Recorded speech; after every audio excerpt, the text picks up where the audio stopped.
Hello guys, welcome or welcome back.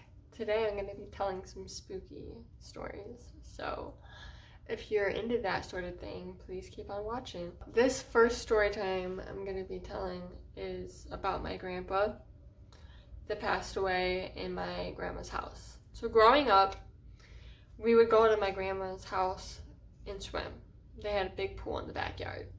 And every summer, that's where we would be, like every single day is my grandma's. And we would have a cookout. Yeah, we'd go there every day that we could. And my dad, we knew that my grandpa passed away from a heart attack when I was 2 years old. So we don't really remember him. But he went to the bathroom one day, and then on his way back downstairs from using the bathroom, he died on the steps. And he had a heart attack. And I remember my dad he told us that since at a young age. And we always knew that, and I remember for some reason, I don't know if it's just the fact that knowing somebody died there, even though it's my grandpa, or if I just had a weird, there was also a dog locked up in one of the rooms, and it would just bark like crazy. So maybe that had something to do with it. But I was usually scared to go upstairs to the bathroom by myself whenever I was little. My mom always had to go up there with me, or I was terrified. But as I started to get older, I didn't want to feel like a chicken.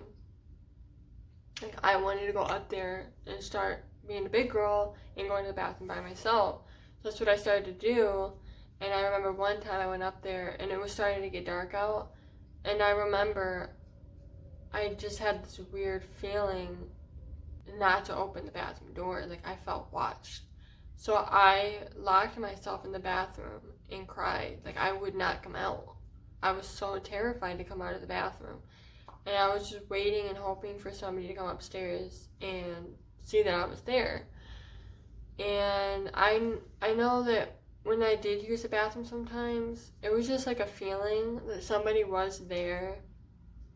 And the floors, because this was a really old house. My dad lived in this house since he was I think 1 or 2. And he's about to be 39, 40. There was creaks in the floor whenever somebody would step on it, right? But I would always hear, because there was the stairs, right? And there was this little hallway, and then there was these 2 bedrooms, and then there was the bathroom. And there would just be creaking back and forth, like somebody was pacing in the hallway. But nobody was ever up there. And it was just this weird feeling I got, and it just made me uncomfortable because I just felt watched. One time my dad tried to spook me.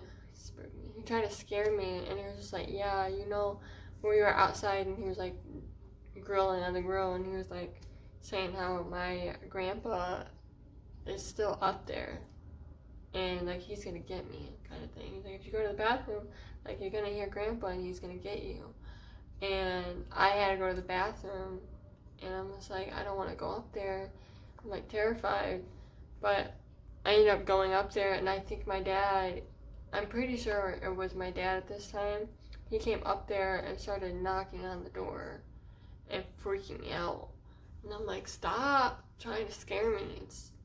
That's not funny. And when I opened the door, he wasn't there. But I'm pretty convinced that he was trying to scare me that time. So I was just on edge. I would always have to go up there, and I hated it, but I would do it because I started to tell myself, it's your grandpa, stop being scared. It's nobody else, and your grandpa's not gonna hurt you.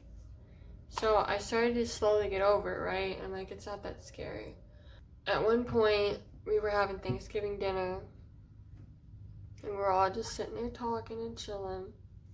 And my grandma, she has a laundry room, right? In her kitchen, there's a door, and it's usually shut. And then the laundry room, and then there's the back door to go out to the patio where the pool and everything is, right? Well, that door was shut. We were all talking, saying grace and stuff, when all of a sudden we hear a doorknob, and we look over. The entire family saw this. So I don't know if they remember, but I have witnesses. that this door opened by itself. Like, it just, like, the doorknob turned, and then it slowly, like, creaked open. And we were just sitting there looking at it in shock and disbelief. And, like, the older generations of the family were just like, they were like, did that door just open? And I'm like, it must be Grandpa. Like, I said that out loud. I'm like, it must be Grandpa wanting to join for Thanksgiving dinner. And like, it was kind of like, like, it's a joke, like, it's Grandpa. But I'm pretty sure that was him, because I always hear creaks upstairs. He died suddenly, and in the house. And I thought it was his house, you know? So I feel like that's him watching over the house, making sure everything's in check. But, man, it's just crazy how that happened. Yeah. And everybody was there to witness it, so. But yeah, that is the story of how my grandpa was hunting, probably still is, hunting my grandma's house. So if you enjoyed this video and you'd like to see more, I also have sleep paralysis stories to tell. But if you'd like to see those, please subscribe and give this video a thumbs up to let me know that you do. And I will see you guys in the next video.